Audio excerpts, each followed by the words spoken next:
Že v prejšnjih projektih se je Doroteja ukvarjala z vesoljem in z možnostjo preživetja v vesolju. Vprašanje živosti v vesolju spada nekako v področje astrobiologije, ki se razpenja od tega,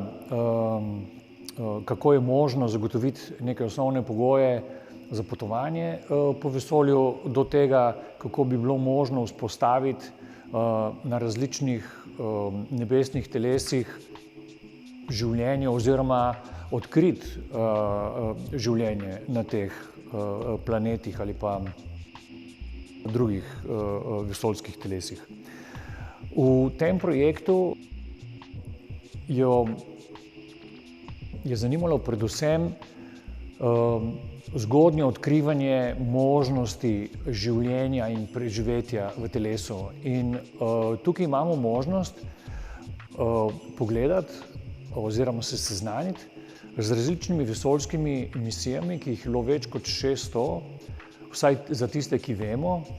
ki so tako ali drugače v vesolje, v nizke ali v bolj oddaljene orbite pošiljale različna nečloveška živa bitja. Seveda z namenom preučevanja možnosti življenja, preživetja, razmnoževanja in tako naprej. Seveda v veliki večini teh misij ta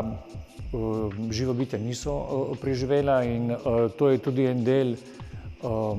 poante tega projekta, kjer se mi v resnici seznanimo, kako je znanost iz leta v leto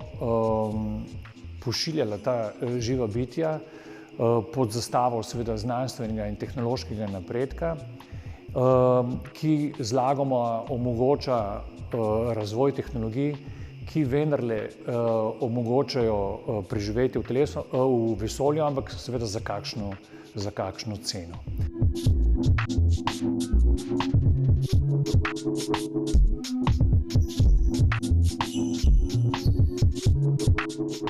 Sama množica teh misij je sama po sebi zanimiva in od tod tudi ime oziroma referenca na Dysonovo sfero, ki je koncept, ki ga poznamo tudi iz znanstvene fantastike, pa tudi iz možnih tehnologij prihodnosti, kjer se je Dyson naslonil na Kardashovo lestvico razdelitva tipa civilizacij, kjer je tip civilizacij, ki živijo na Zemlji, razvrstil po sposobnosti nabiranja energije, zagotavljanja energije za svoje aktivnosti. In civilizacija tip 1 je civilizacija, ki je sposobna požeti vso energijo, ki jo lahko proizvede planet Zemlja. Civilizacija tipa 2 bi bila civilizacija, ki je sposobna požeti vso energijo, ki jo daje naše Osončje, in civilizacija tipa 3 bi bila civilizacija, ki omogoča požeti vso energijo, ki jo da naša galaksija. To so seveda zelo konceptualni in utopični projekti, ne glede na to pa vseeno dajejo neko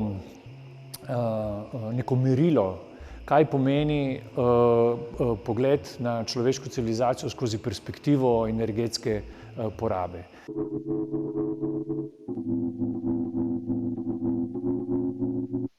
Zdaj, sama Dysonova sfera je ilustrirana tako, da gre za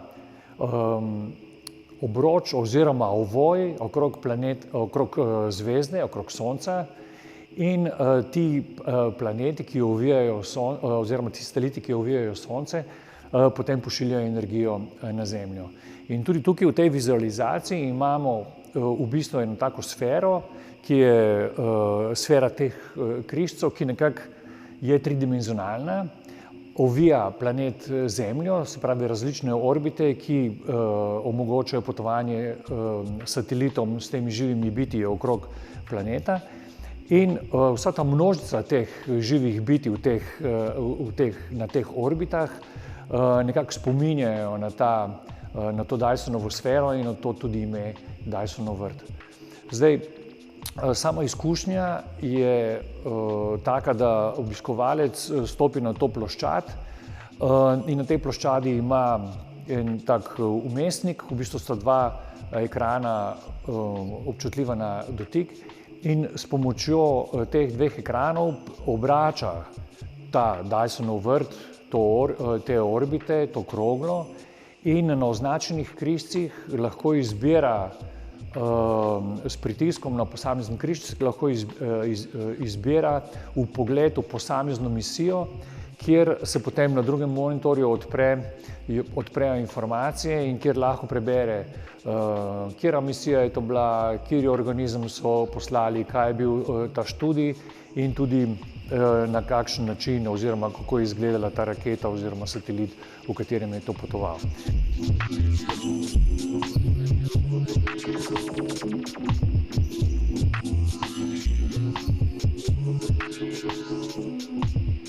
Zdaj, dejstvo je, da je vse to testiranje pod zastavo človeškega napredka etično še kar sporno, in vesoljske agencije zelo nerade objavljajo podatke o teh misijah in to delo nabiranja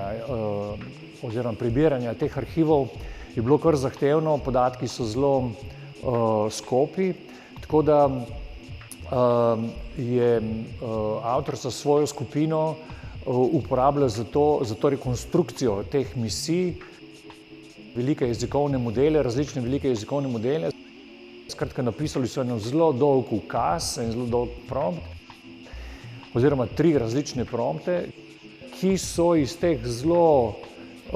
skopih podatkov potem razvili 3 zgodbe. Zgodbo same misije, zgodbo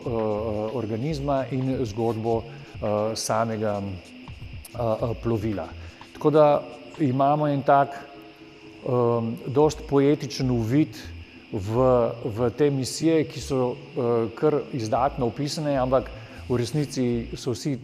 ti narativi precej spekulativni, precej izmišljeni, ampak vseeno nam nekako pomagajo, da se vživimo v sam namen te misije in pa tudi razvijamo neko določeno stopnjo empatije do teh organizmov, kjer se seveda vsakič znova vprašamo po ceni tega znanstvenega napredka.